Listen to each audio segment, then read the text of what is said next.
In the previous lecture, we have discussed about devaluation, downsides of devaluation, stagflation, causes of stagflation, and impact of stagflation. So now let's start with the topic, which is mitigating the downsides. While devaluation can be a necessary tool in some circumstances, it must be managed carefully to mitigate its downside. Policymakers can take several steps to manage the negative effects. So, let's discuss about those steps the policymakers can take to mitigate the downsides of devaluation. The first one is diversifying the economy. Countries can reduce their reliance on imports and make their economies more resilient to currency fluctuations by diversifying their economic base. This can involve investing in different sectors, encouraging innovation, and promoting industries that can compete globally without relying on a weak currency. The second is strengthening institutions. So now let's discuss about this. Strong economic institutions, including effective monetary and fiscal policies, can help manage the inflationary pressures and other economic challenges that arise from devaluation. Central banks can play a crucial role in controlling inflation through interest rate and policies and other monetary measures. Now, we are heading toward the third point, which is building foreign reserve exchange or foreign exchange reserves. Maintaining adequate foreign reserve exchange can provide a buffer against the adverse effect of devaluation. These reserves can be used to stabilize the currency and ensure that the country can meet its international obligations, even during periods of economic instability. Now, the next point is enhancing productivity. Encouraging productivity growth through investments in education, infrastructure, and technology can help domestic industries remain competitive regardless of currency value. This can reduce the reliance on devaluation as a tool for economic competitiveness and promote long-term sustainable growth. Hence, we can see that devaluation is a complex and double-edged sword in economic policy. While it can offer short-term relief for trade imbalances and stimulate export growth, the downsides, including reduced productivity, higher import cost, inflationary pressure, and potential debt issues, can have long term negative consequences So, policymakers must weigh these pros and cons carefully and implement complementary measures to mitigate the adverse effects of devaluation.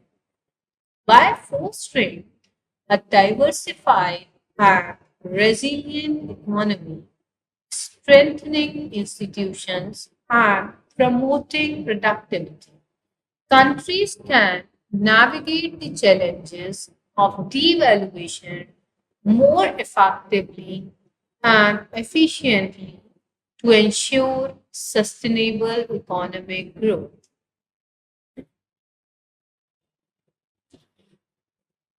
Now we are moving toward our next topic, which is causes of devaluation. So here we can see in the slide the first cause of devaluation is trade deficit. Now we will discuss what trade deficit is.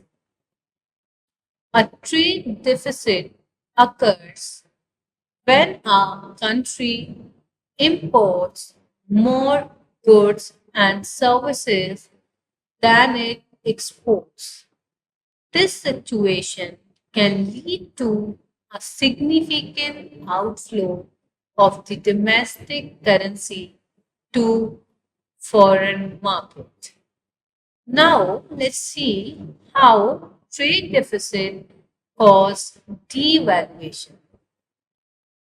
So to address a trade deficit, a country might devalue its currency to make its export cheaper and more attractive to foreign buyers. Conversely, devaluation makes imports more expensive for domestic consumers, discouraging import consumption. We will take an example here. So suppose if there's a country A had a trade deficit with country B. So devaluing country A's currency will lower the price of its export in countries B market, potentially increasing demand for those exports. But at the same time, goods from country B become more expensive in country A, reducing their importation. Now, the next cause is reducing debt burden. Countries often incur debt denominated in foreign currencies. This burden of these debts can become heavy, especially if the domestic economy is struggling. So let's see how debt burden cause devaluation. So by devaluing the domestic currency, a country can reduce the real value of its debt repayment in terms of its own currency. This is because the amount of foreign currency needed to repay the debt remains the same. But now it requires more of domestic currency to purchase the necessary amount of foreign currency. We will take an example here.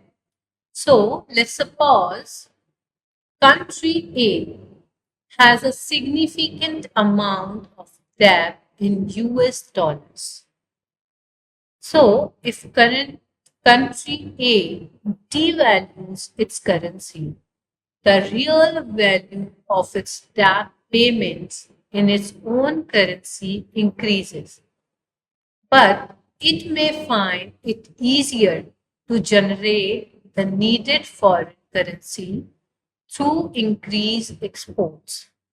And this is due to the cheaper export price, which we have discussed in the previous cause trade deficit. When a country devalues its currency, then the export potentially increase because the goods are cheaper in the foreign market because of devaluation of currency. The third cause is boosting economic growth. Economic growth can be driven by increased production and consumption of goods and services. Let's see how it affects devaluation or how it is a reason for devaluation. So, devaluing the currency can stimulate economic growth by making a country's goods and services more competitively priced on the global market. This can lead to higher demand for exports, which in turn increase production and potentially more jobs. So let's take an example here. If a country D devalues its currency, its goods become cheaper for foreign buyers, boosting exports. Domestic businesses may expand production to meet the increased demand, leading to economic growth and potentially higher employment. Now, moving toward the fourth cause, which is combating inflation. What combating inflation means? So, high inflation can erode the purchasing power of a currency, making goods and services more expensive over time. So, a country need to combat that inflation to maintain the stability in the economy. So now let's discuss how combating the inflation can cause devaluation. So in some cases, devaluation is used to try to control inflation by stimulating economic growth and increasing foreign exchange reserves. However, this strategy is risky because devaluation can also lead to higher inflation if not managed carefully. So let's take an example here. For example, let's suppose if country A is experiencing high inflation, it might devalue its currency to boost exports and economic activity. However, this can backfire if the cost of imports rises significantly, leading to further inflationary pressures. Now let's move toward the another cause of devaluation, which is competitive devaluation.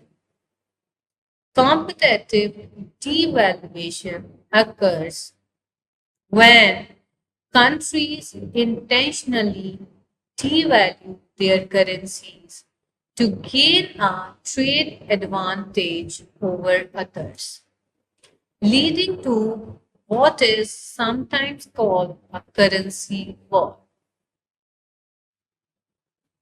Why devaluing their currency? Countries make their exports cheaper and more attractive to foreign buyers compared to the exports of other countries that have not devalued their currencies. This can boost their export industries and improve their trade balance. Let's take an example here. Suppose if a country X devalues its currency to undercut the prices of similar goods from the country Y, it may capture a larger share of the international market for those goods. However, if multiple countries engage in competitive devaluation, it can lead to instability and reduced global trade volumes. So, here, after discussing the causes of devaluation, we can summarize it as each of these causes of devaluation involves strategic economic considerations aimed at improving a country's trade balance, managing debt, stimulating growth, or gaining a competitive edge. However, the effectiveness of devaluation depends on various factors, including the state of the global economy, the country's economic structure, and their responsiveness of trade partners and investors. Now we will move further towards the topic, towards the next topic, which is impacts of devaluation. So, what devaluation impact on the economy, on the businesses, on the people, on the consumers? So, in this slide, we will discuss about the impacts that devaluation can cause to our economy. The first one is increased exports. When a country's currency devalues, its goods and services become cheaper for foreign buyers. This price reduction can make exports more attractive, potentially leading to an increase in demand for these goods and services from international markets. So now let's see what this can cause to our economy. So an increased export can lead to higher production level, potentially creating more jobs and stimulating economic growth. Export driven industries may expand, benefiting from the competitive pricing of their goods in the global market. Now we will take our example here. Let's suppose a country A devalues its currency. Foreign buyers find its product cheaper, leading to a rise in export of manufactured goods, agriculture products, and services such as tourism as well. So, like if we want to take a real life example, then uh, a country, Indonesia. Its currency is pretty lower as compared to the dollar. So the country is totally dependent on its tourism. It's a kind of service, and people from the best countries or the people from the countries who have higher value of currency as compared to Indonesia may prefer to go to Indonesia because they find their the services cheaper in their own currency. So it will rise the services if the country can, if the country devalues its currency or the value of currency of a country is lower than the other countries. The next is more expensive imports. So here, the first one we have discussed is a positive impact of devaluation, where a country's export is increasing and it helping country in growing the economy. The example we have taken of Indonesia is a positive impact of devaluation or the lower currency rates, as it is boosting the country's economy or stabilizing the trade deficit. But this impact, which is more expensive import, is in a wider term a negative impact of devaluation. So it has a positive impact as well on the economy, as if the import prices are higher.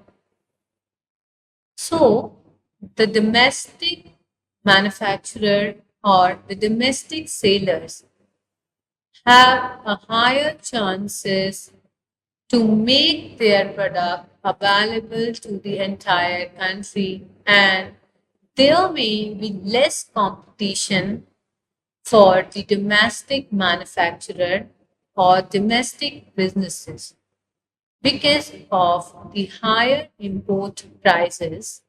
The import will be less in a country. So let's discuss about this further now. A weaker currency means that imported goods and services become more expensive in terms of the domestic currency. This can affect consumers and businesses that rely on foreign products or raw materials. So, higher import prices can lead to increased production costs for businesses that use imported inputs, which may be passed on to consumers in the form of higher prices. This can reduce consumer purchasing power and increasing the cost of living. So this is the negative impact of more expensive imports because of devaluation. Let's take an example here. Suppose there is a country X who devalues its currency. The cost of importing oil, machinery, and electronic rises, leading to higher prices for gasoline, manufacturing cost, and consumer electronics. Now, let's moving toward the another impact of devaluation. The third is inflation. Devaluation can contribute to inflation by increasing the cost of imported goods and services. As import prices rise, the overall price level in the economy may increase, leading to inflation. So, inflation erodes the purchasing power of the consumers. If wages do not keep the pace with rising prices, consumers may struggle to afford goods and services, leading to decline in living standards. Inflation can also create uncertainty and discourage investment. For example, support a country devalues its currency. So after devalues, devaluing, the cost of imported food and clothing increases, leading to higher prices in supermarkets and retail stores, contributing to overall inflation in the economy. Now, moving toward the fourth impact of devaluation is debt repayment. Many countries have debt denominated in foreign currencies. When a country's currency devalues, it requires more of the domestic currency to repay the same amount of foreign debt. The cost of servicing and repaying foreign denominated debt increases, which can strain government and corporate budgets. This can lead to higher taxes, reduced public spending, and financial difficulties for businesses. For example, country D has substantial debt in US dollars. After devaluation, it needs more of its domestic currency to meet debt repayments, increasing the financial burden on the government and private sector. So, the next impact of devaluation is investment flow. Currency devaluation can influence foreign investment flows, while a cheaper currency might attract investment in the export sector. It can also create concern about economic stability, potentially deterring broader investment. So, increased foreign investment in export oriented industries can boost economic growth. However, fears of further devaluation and economic instability might cause investors to pull out or avoid investing in other sectors, leading to capital fight. For example, suppose a country devalues its currency, attracting foreign investors to growing textile industry due to competitive pricing. However, some investors in the financial sector might withdraw due to concern about economic instability. Now, moving toward the next impact of devaluation, which is economic growth.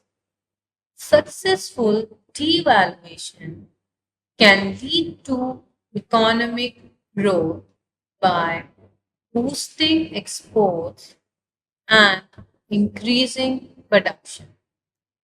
However, this growth can be tempered by rising inflation, and reduced consumer purchasing power.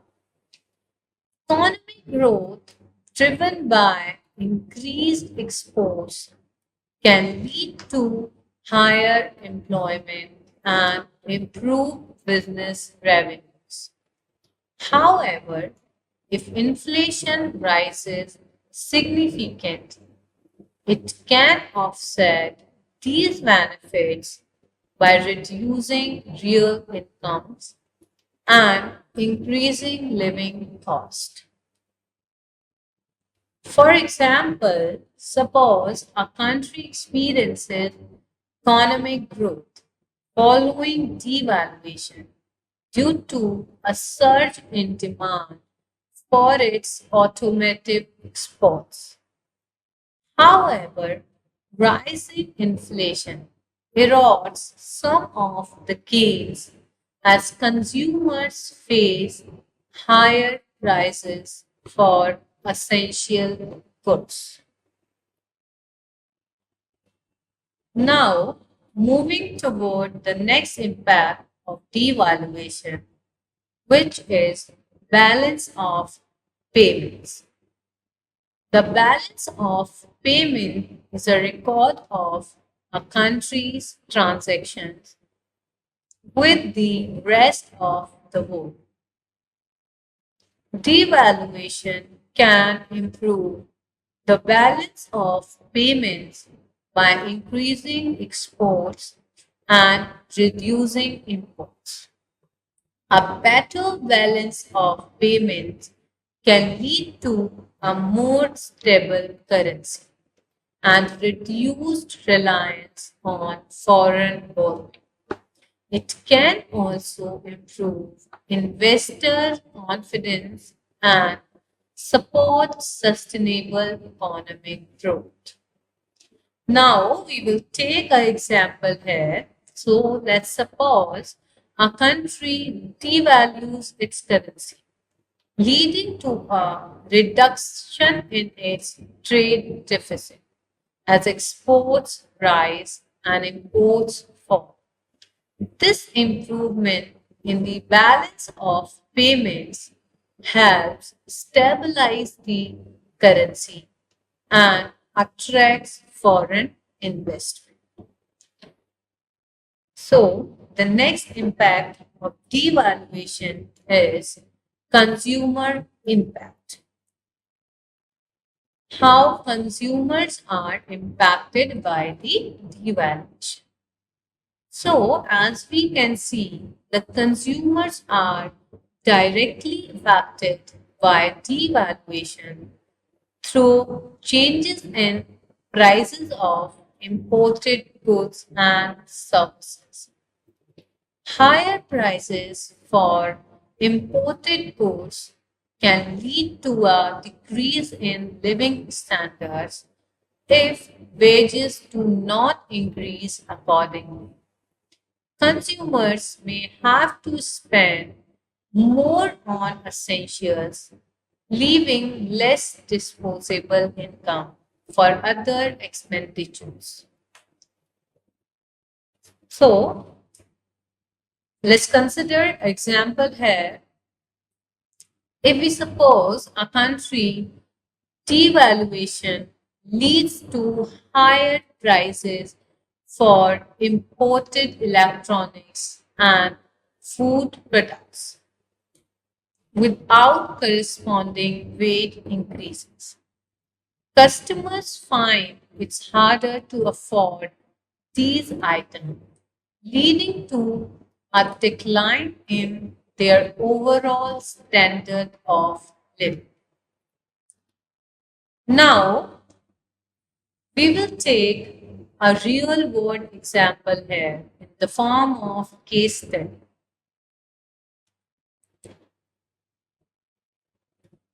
The British pound in 1967.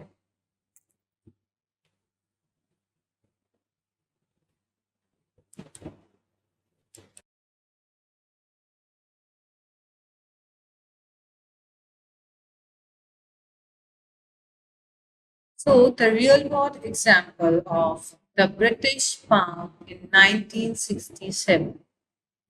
In 1967, the British government devalued the pound by 14.3% against the US dollar to address economic difficulties, including a trade deficit and a balance of payment crisis. The immediate impact was a boost in exports and a reduction in imports. But it also led to higher inflation and increased the cost of foreign tax repayment. Devaluation is a complex tool with both positive and negative effects. As we have discussed earlier, and its success largely depends on the broader economic context and how other economic policies are adjusted in response. Now, let's move toward the new topic or the next topic, which is economic growth. Economic growth is the increase in the production of goods and services in an economy over a specific period. It is typically measured as the percentage increase in real gross domestic product, which is also known as GDP, which amounts for inflation and provide a clearer picture of the increase in economic value. So first, we will discuss a case study here to understand the in-depth of what economic growth is. South Korea is a prime example of significant economic growth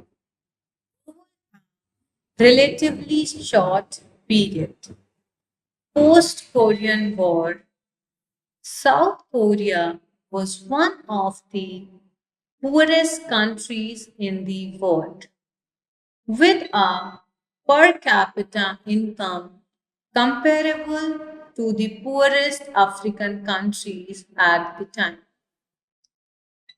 However, through a series of well implemented policies and reforms, South Korea has transformed into a high income country with a robust economy. So, we will discuss here the key periods of economic growth of South Africa. The first is from 1960s. South Korea's government, led by President Park Chung-hee, initiated a series of 5-year economic development plans focusing on industrialization and export-led growth. So, they follows a 5-year economic development plan. Are you guys remembering anything? So in India, we also have 5-year plan for economic development. So once a plan set for the 5 years, and after the completion of 5 years, the development and the targets were compared can compare or than the further developmental policies or monetary policies or fiscal policies can be set according to that previous 5-year plan for the next 5-year plan, given that the development which occur at those 5-year plan. So the government, now back to the South Africa. the government invested heavily in infrastructure, education, and industrial projects. So now we are coming to our 1970s. Continued focus on heavy industries such as steel, petrochemicals, and shipbuilding. The establishment of large conglomerates known as cables like Samsung, Hyundai played a significant role in driving economic growth. Now, moving toward the next decade, 1980s. In 1980s, the economic development shift towards technology and electronics. South Korea began to emerge as a global leader in electronics, automobiles, and information technologies. Now, the next decade is of 1990s. So, as we have seen during 1980s period, the South Africa's economy developmental shift toward technological and electronics, which will continue in the 1990s as well. The continued innovation and expansion into high tech industries, the economy diversified further, and South Korea became fully integrated into the global economy. So, now this is the case study of South Africa's economic growth. Like how from the 1960s to 90s, South Africa's economy grew. Now we will see the factors influencing economic growth.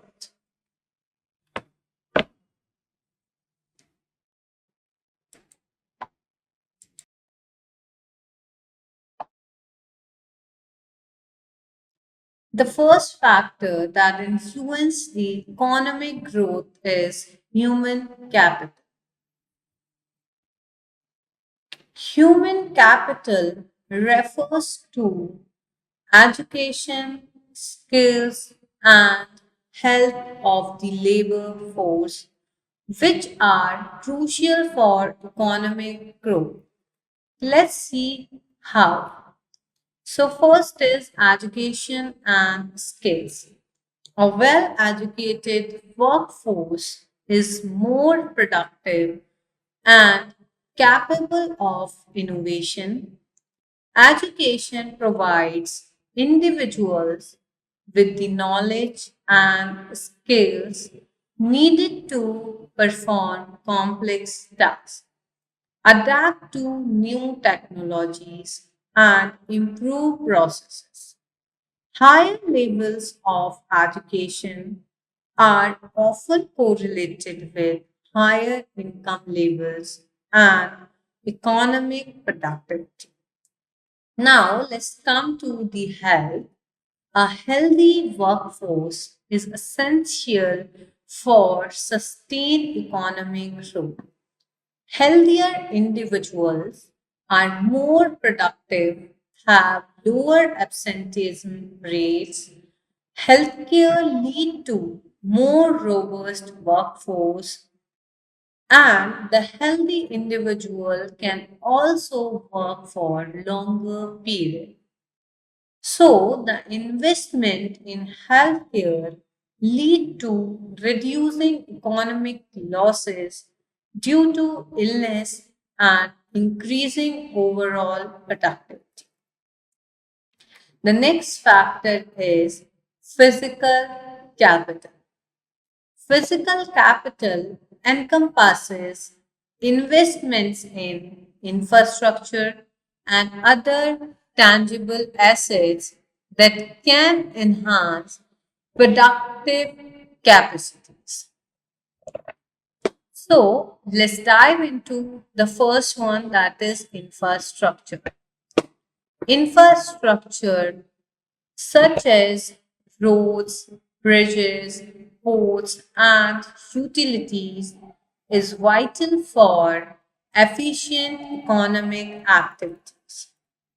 Good infrastructure reduces transportation and production cost, facilitates trade, and improves access to markets.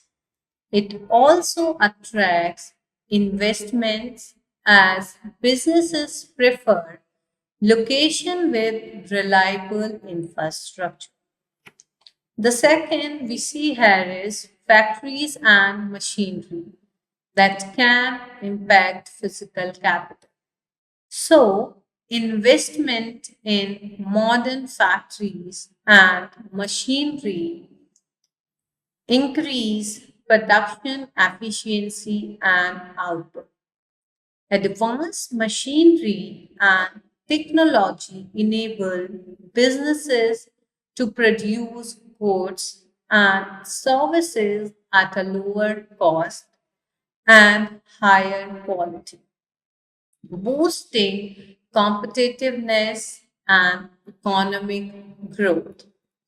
The third factor that influences the economic growth is technological advancement. Technological advancement is a major driver of economic growth. So, the first point of technological advancement is innovations.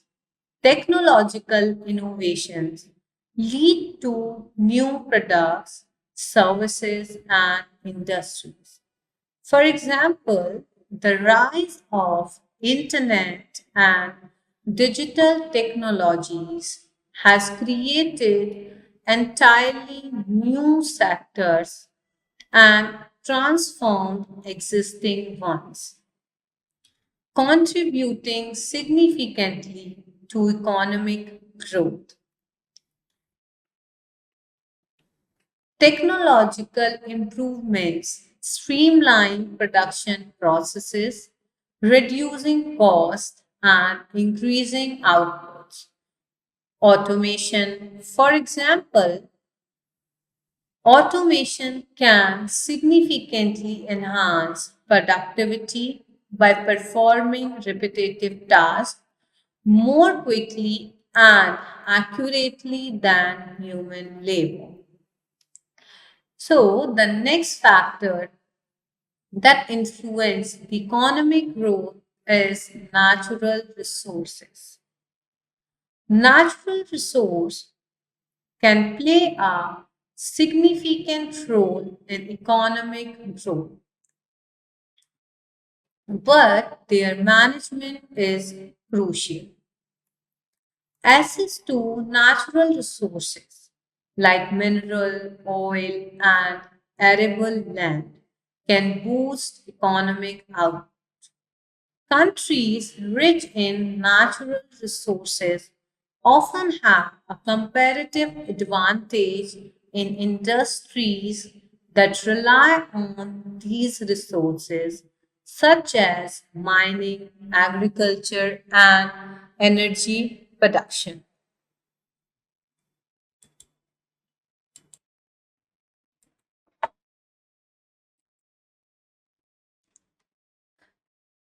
So, resources sustainable management is also important factor.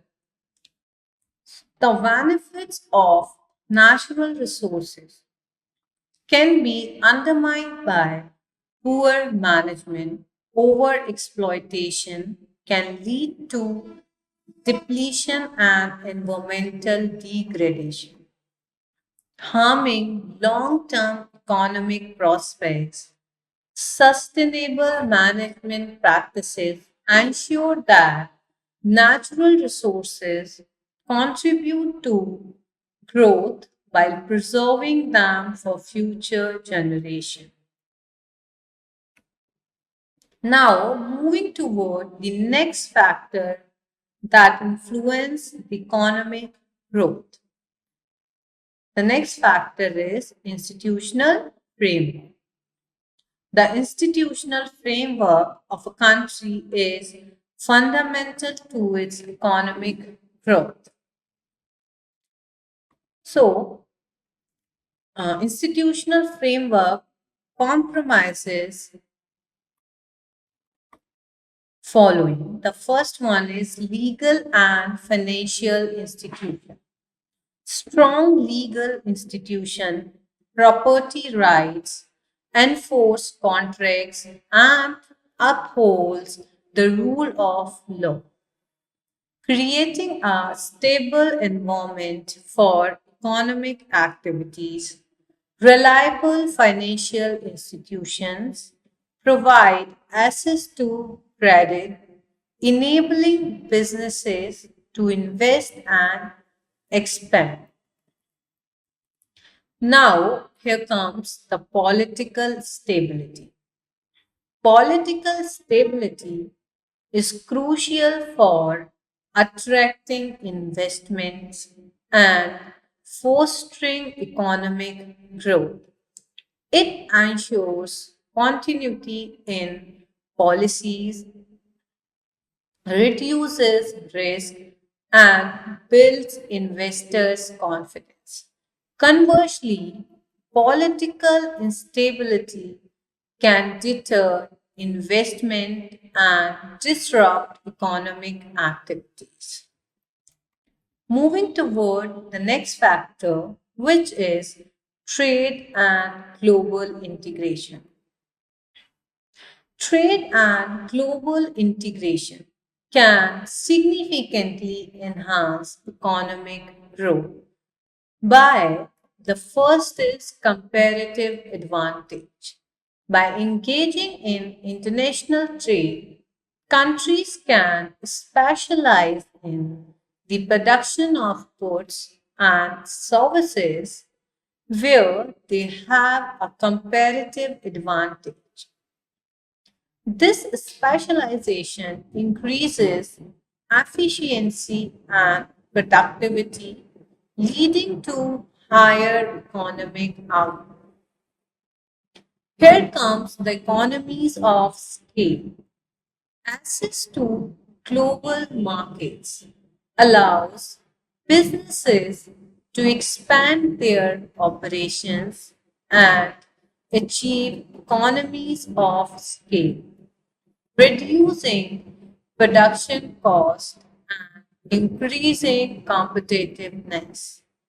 Global integration also fosters innovation by exposing domestic firms to international best practices and technologies. Now, here comes access to resource and market.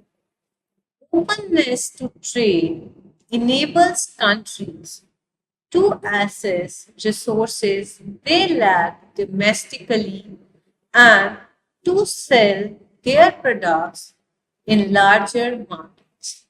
This access can spur domestic industries, create jobs, and drive economic growth.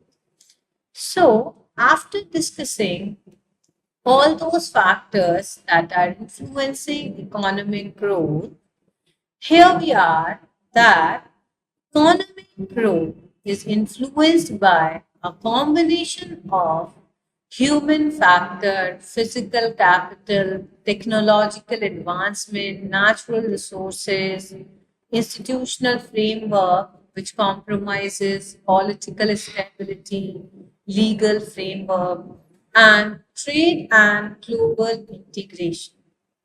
Each of these factors plays a vital role in enhancing productivity, efficiency, and innovation, ultimately driving sustained economic development. So, now moving toward the measurement of economic growth. So, we have discussed the economic growth, what economic growth is, We have also discussed about the case study on economic growth. We have discussed about how the economy grows of South Africa from 1960s to 1990s. We have discussed about the factors that influence the economic growth. Now, we are seeing the economic growth of South Africa from 1960s to 1990s. But how can we know that the economy is growing? Or in the real term or in the nominal term, the economy is growing, or there is an actual growth of economy. So there are two methods to measure the economic growth of a nation. The first one is gross domestic product, and the second is GDP per capita.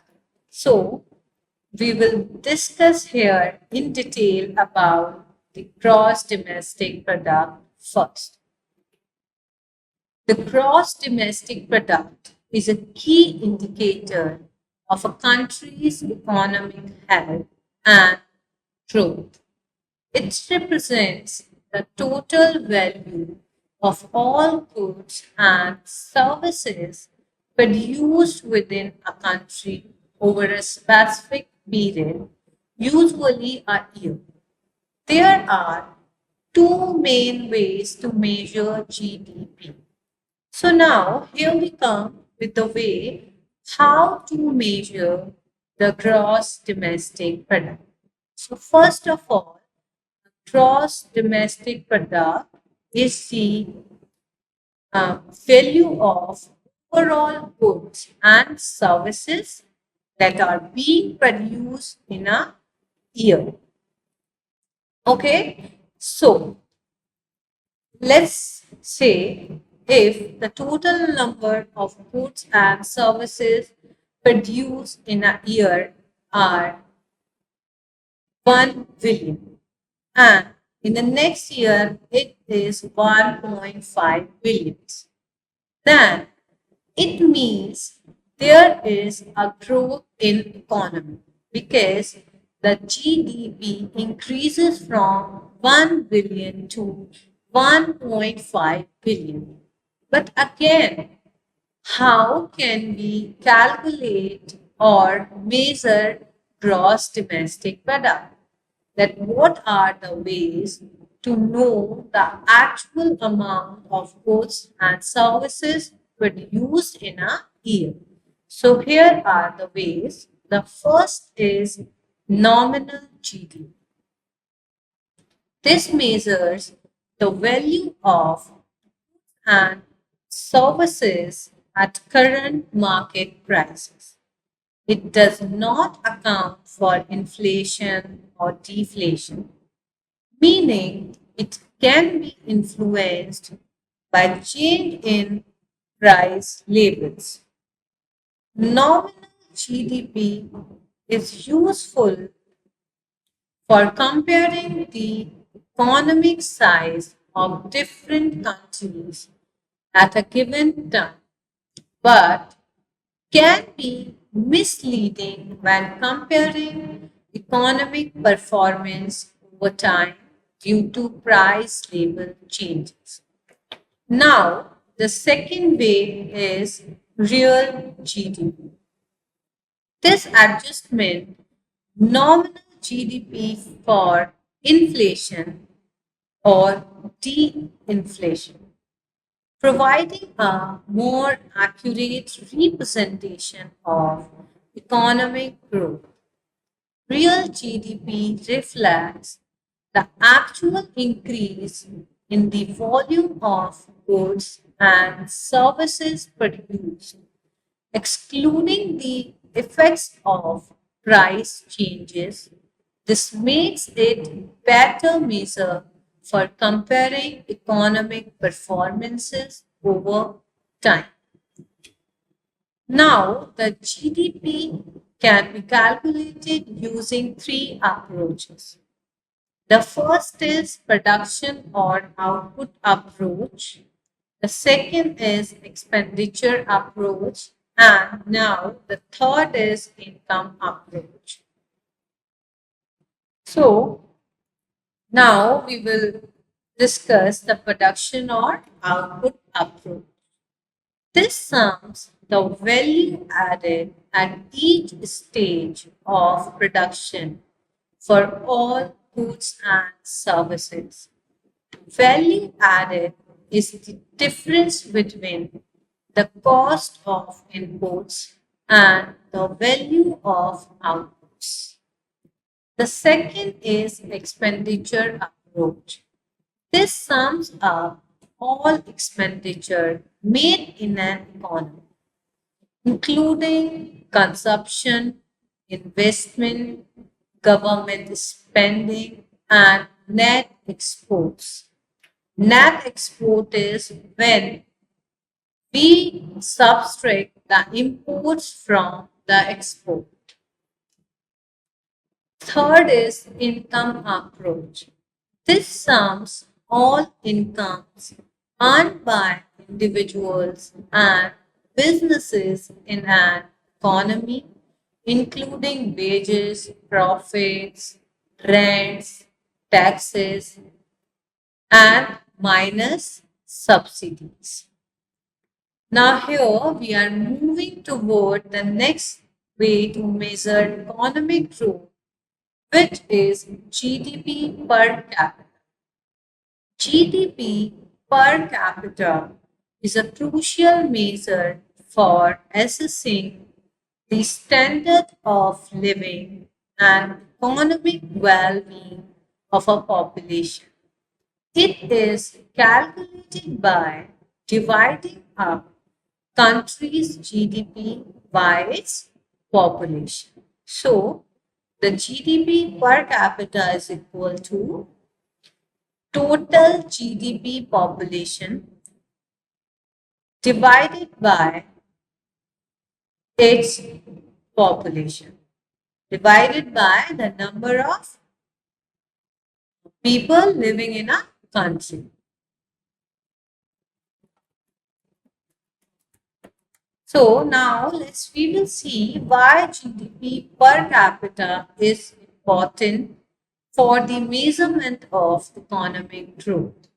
The first aspect is it provides GDP per capita provides an average economic output per person, which helps in assessing the average standard of living.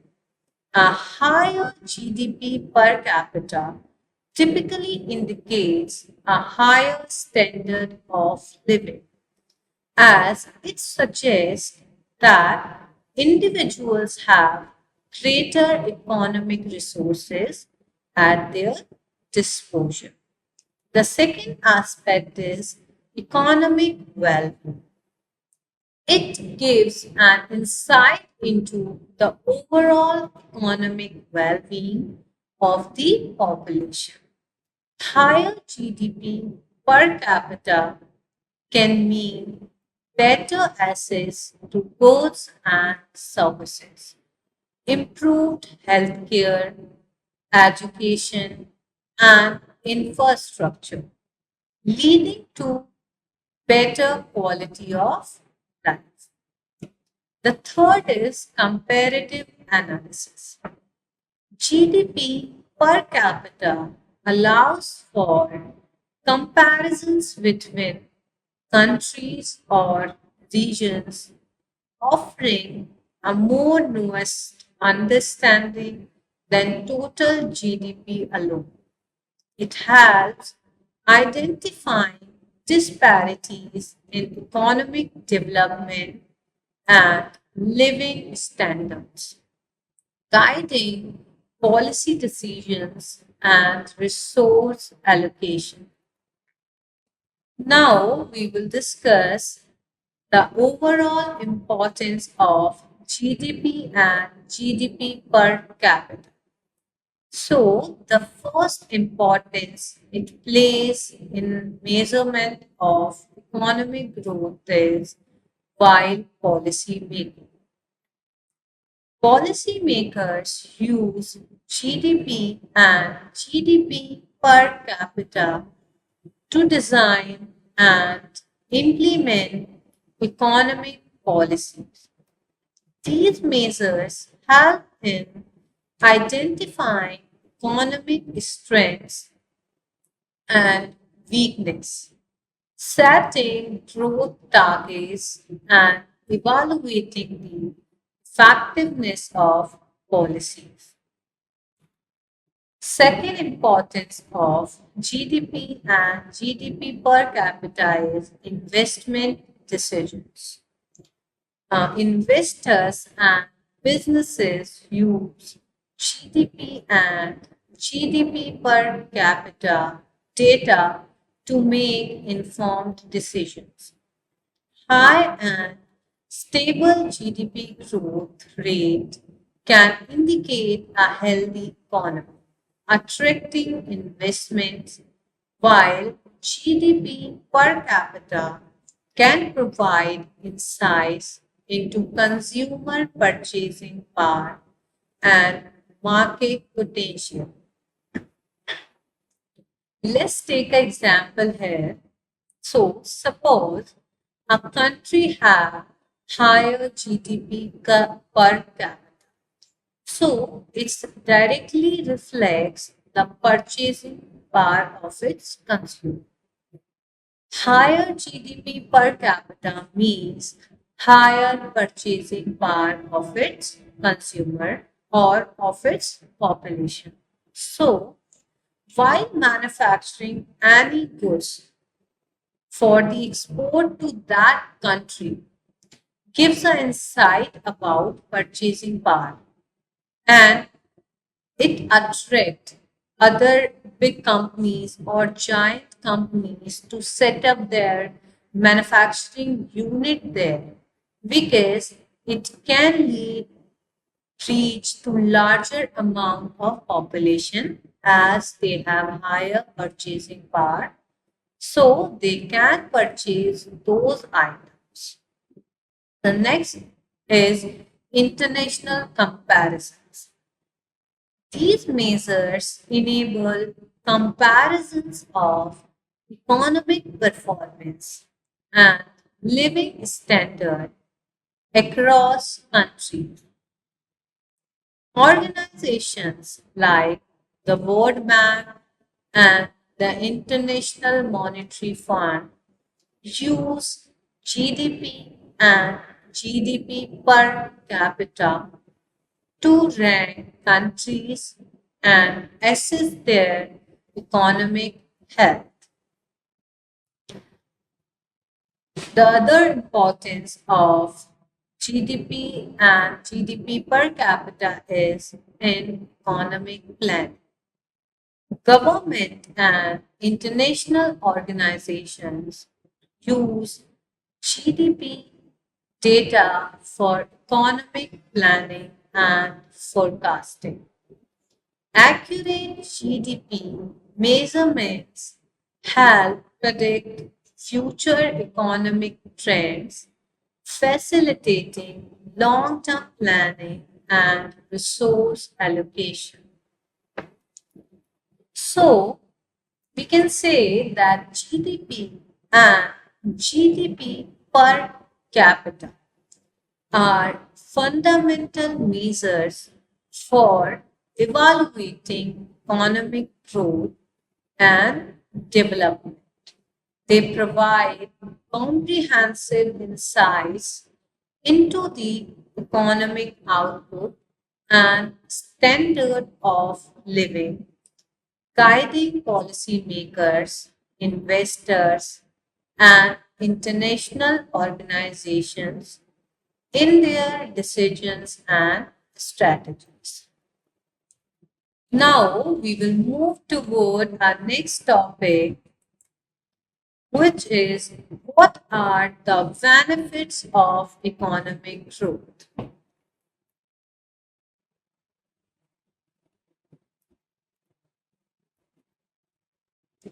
So, economic growth directly enhances the standard of living for individuals and communities. So let's see how. The first is increased income. As the economy expands, businesses grow and profits rise, leading to higher wages and salaries for workers. This increase in income allows individuals to afford a higher quality of life, purchasing better housing, nutritious food, and other essential and luxury goods and services. The second is access to goods and services. Economic growth means more goods and services are available in the market. This diversity and abundance give consumers more choices and improve their overall satisfaction and quality of life. The third is improved healthcare.